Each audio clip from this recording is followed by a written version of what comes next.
భయం పిల్లల్నే కాదు, పెద్దల్ని భయపెడుతుంది. మన భయమే ఎదుటివాడికి బలం. మదపుటేనుగైన క్రూరమృగమైన మనిషికి లొంగ ఉంటున్నాయంటే ఆ భయమే కారణం. మనిషికన్నా ఎన్నో రెట్ల బలమున్నా అవి బానిస బతుకుతాయి.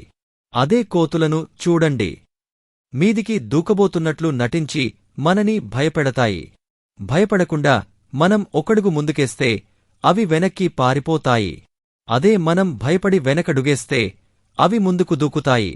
ఏ పని చేయాలన్నా మనల్ని వెనకడుగేసేలా చేసేది భయమే. ఊళ్ళో ఒకతను కనపడిన వాళ్లం దరిమీద రాళ్లు విసిరిపిచ్చి నవ్వులు నవ్వేవాడు. ఒకరోజు ఆ ఊరికి వచ్చిన సాధువుకి దారిలోనే పిచ్చివాడు ఎదురుపడ్డాడు. అది చూసిన అక్కడివారు అతను రాయి విసురుతాడని పక్కకు తప్పుకొమ్మని సాధువును హెచ్చరించారు. ఆయన వాళ్ల మాటలు లెక్క చేయకుండా పిచ్చివాడి వైపే నడవడంతో అతడు రాయిని కిందపడేసి పరిగెత్తి వెళ్ళిపోయాడు. అది చూసి ఆశ్చర్యపోయిన ప్రజలు, స్వామీ, పిచ్చివాడు మిమ్మల్ని చూసి పారిపోయాడంటే మీలో ఏదో గొప్ప శక్తి ఉంది అంటూ పొగడసాగారు. సాధువు చిరునవ్వు నవ్వుతూ, పిచ్చివాడి చేతిలో రాయి చూసి మీరు భయపడుతూ ఉన్నారు కాబట్టి అతను మిమ్మల్ని భయపెడుతున్నాడు. నేను భయపడకుండా ఎదురెళ్లాను. నా చేతిలో ఉన్న దండ కమండలాలను చూసి కొడతానని భయపడి వెళ్ళిపోయాడంతే అన్నాడు. అన్నిచోట్లా ఆ ధైర్యం పనికిరాదు. అవగాహన లేకుండా నేను ధైర్యవంతుణ్ణి అనుకుని ముందుకు పోవడం ప్రమాదం.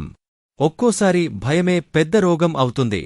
2 వ్యక్తులు అనారోగ్యంతో ఆస్పత్రికి వెళ్లారు.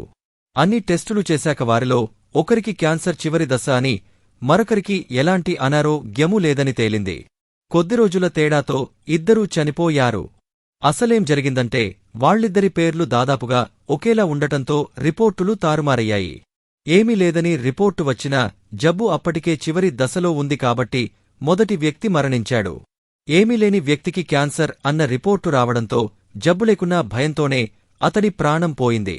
ఎవరికో జరిగిన సంఘటనలు మనకీ జరుగుతాయని భయపడుతూ ఉంటే జీవితంలో మనశ్శాంతి అనేది ఉండదు. ప్రతి చిన్న విషయానికి భయపడటం ఎంత మూర్ఖత్వమో అవగాహన, ఆలోచన లేకుండా మొండిగా ప్రయత్నించే ధైర్యం కూడా మూర్ఖత్వమే.